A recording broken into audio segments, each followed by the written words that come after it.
The U.S. is home to 160 miles of highways, with 48,000 of those miles being part of the interstate system and 5,000 of those miles being toll roads. Now, toll roads are seen throughout the country with the primary function of basically funding themselves, allowing for better maintenance and overall operation.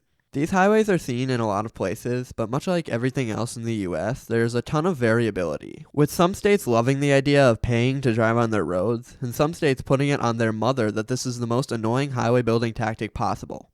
That's me, I'm putting it on my mother. So anyways, today I plan to explore that variability and find out why toll roads are so different around the country. Before we get into this video though, please consider subscribing to the channel. I'm still trying to grow the channel, and every single subscriber is so appreciated. We make geography content like this every week, so if you enjoy that kind of thing, hit the subscribe button below. Thank you so much. So as I said, there's 5,000 miles of toll roads and turnpikes in the US across 35 states. And to understand which states and why, we have to explain the history of these tolls. The idea originated in the 1700s, well before vehicular transportation. The Philadelphia and Lancaster turnpikes were big successes, leading to over hundreds of new paid routes springing up in the Northeast. One of the most notable at the time was the Boston-Newburyport Turnpike, a 32-mile long route that took over $12,000 per mile to construct. Crazy, I know. Fast forwarding to the early 1900s, the need for a nationwide network of roads grew, and cities began building at alarming rates. Tolls were a good way to offset these costs in cities like New York, Boston, and San Francisco. Another major one was the Holland Tunnel, built around this time and being tolled for its entire existence. This also shows the continued prominence of the idea in the Northeast.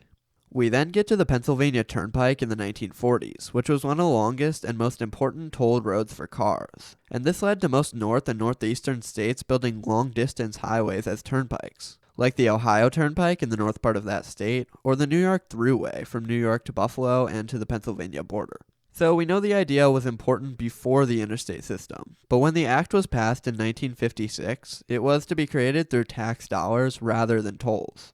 This led to a fairly large gap, but in the 1980s, the 1900s infrastructure boom began to age, and the infrastructure required repairs. So many states reconsidered the idea of toll roads and the importance they served. What also happened is that many southern and western cities began to boom in population, and since getting a whole interstate highway constructed is an absolute pain, as we know, the best way to get suburban freeways built was through tolls. This led to projects like the Sam Houston Tollway, which forms a circle around the large city, or E470, a tolled partial beltway in the Denver metropolitan area. Present day, it takes different forms, like the newer idea of express lanes, which are optional tolled lanes that allow you to deal with less traffic for a price. These can be efficient in some situations, and they've been worked into several projects, like I-4 Ultimate in Orlando, Florida, which has constructed express lanes through the whole city. But some also criticize the idea as a wasteful use of space on highways, or whatever else people complain about these days.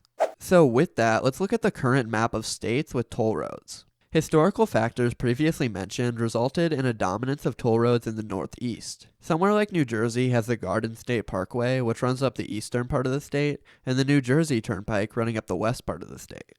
They kept their formerly tolled roads, and it's become normalized to the extent that there really isn't any backlash, with a state like New York having the third most miles of tolls. Moving to newer developing areas, Florida has the most miles of tolls in the country, with around 719 miles. These miles are focused on the Florida Turnpike, which is 312 miles long, and especially in the Orlando and Miami metropolitan areas, there are several of these roads. A unique example is Oklahoma, which doesn't really check any of the boxes of historic prominence or massive suburban growth. This oddity of a situation just comes from the political history, with voters approving toll roads in 1947 and work beginning on turnpikes that wouldn't rely on taxes or federal funding to the same extent. This created a culture that supported toll roads funding themselves, rather than higher taxes. Now, the state has the second most miles of toll roads, with nearly the entirety of I-44 being turnpikes in the state. So what about the states that don't have any toll roads? 15 US states don't currently have any tolled sections of highways, and there are a few main reasons for this. First, a lot of these states simply didn't build toll roads when they were originally introduced, and that leads to something big here, which is the general distaste for the idea. I'm from Wisconsin, a state that has never had toll roads, and I can attest to the fact that there's a stigma attached to the idea, since all of the major freeways are free to drive on. Republican legislator Robin Vos brought up the idea recently in 2023 as a way to fund other programs in the state, And in a different world, a highway like I-94 between Madison and Milwaukee, or I-41 going through Milwaukee could definitely check a lot of the boxes of successful toll roads. And heck, the state struggles with road repairs due to weathering and harsh winters, so geographically it fits the bill perfectly, but there just wouldn't be public support from people that don't want to be like Illinois.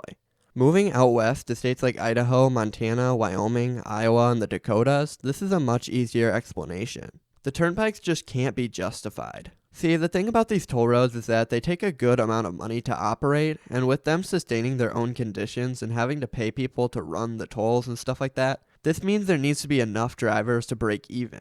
And since I-94 near Glendive, Montana only gets 3,000 vehicles per day, it just isn't enough to make tolls worth it. And one final thing, these states are usually very flat, so in a lot of cases it would just result in traffic being diverted to the side roads, which are free and still get you where you need to go. This does bring us to one main oddity, which is Arizona.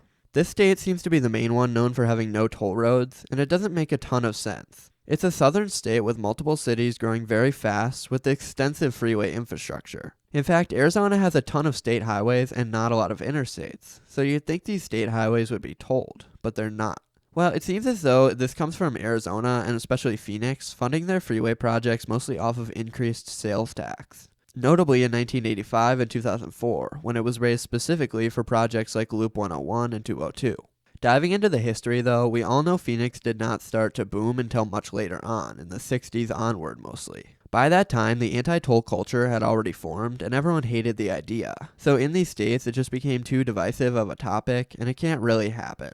I also just wanted to note it's incredibly difficult to designate a current interstate highway as a toll road, just contributing to the reasons for most of these states. Originally, the interstate system was specifically meant to be toll-free unless previously tolled. So federal law literally prohibits tolls on interstates built with federal money, unless you get it approved through specific programs that require federal approval, traffic analysis, environmental reviews, and legislative approval at the state level. So basically, good luck with that. Also, my mom wanted me to talk about where toll road money goes, and it does bring up some interesting questions, so good job, Mom. Recently, a Singaporean company won the contract for the New Jersey Turnpike, basically taking charge of it. This may lead you to believe your beloved toll dollars are going to Asia, but it works a little differently. As I said, they won the contract, so if you watch sports, you might know what this means. Basically, TransCore signed an 11-year deal worth $1.73 billion. Take that, Juan Soto. So I guess technically some of the money could come out of the toll revenue, but simply the state pays this company a fixed rate, and then the company upkeeps the road with construction and tolls and stuff. So if you don't know how that works, now you do. I think this entire story just brings us back to 1956 when the interstate system was created and some people wanted it to be tolled. What if this happened? What would the US look like if most, if not all, freeways were tolled, costing money to use?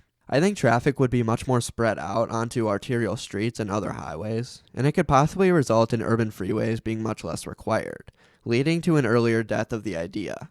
That could have stopped a lot of damage, but as a proud resident of Wisconsin, I'm more than happy that the bulk of the interstate system is free to use. Thanks for watching. Thank you to the members this week: Jesse Cook, Lufty Harrigan, Lady Nightingale, J.L. Enrico, the Autistic City Skylines fan, Richard Law, Husaga, Jake Huffs, Kaziman, Alexander Lichko, Laura Halliday, The Road Dude, Charles Watson, Pete Tedeschi, Aiden Kyles, Tom Wood, KG, The Happy Hodag, Reginald Wilkerson, Grant Dickerson, John Haywood, Julius Landry, Doug R., Midwest Railfan, DS, Richard Horwell, McCassner, D, Stephen Phillips, CJ Brick, Big Pasty, Resin Contrarian, Hazev the Wolf, Bunny, Brock Sanders, Stephen Priestman, SB Wilder, Ford Jake, Sir JC17, Alex Williams, Mikita Martinoff, Kurt Ainsley, KMS162, Jonathan, Bryson, Rosebud 4, Darkbird, Wolfling 73, Snyder Twine, Benjamin Whitings, and Ryan Devins. I appreciate you all so much. You do so much for the channel. If you want to become a member, the link is down in the description below. All this money just goes straight into my savings. So if you appreciate the content, this is the best way to help me out. Thank you.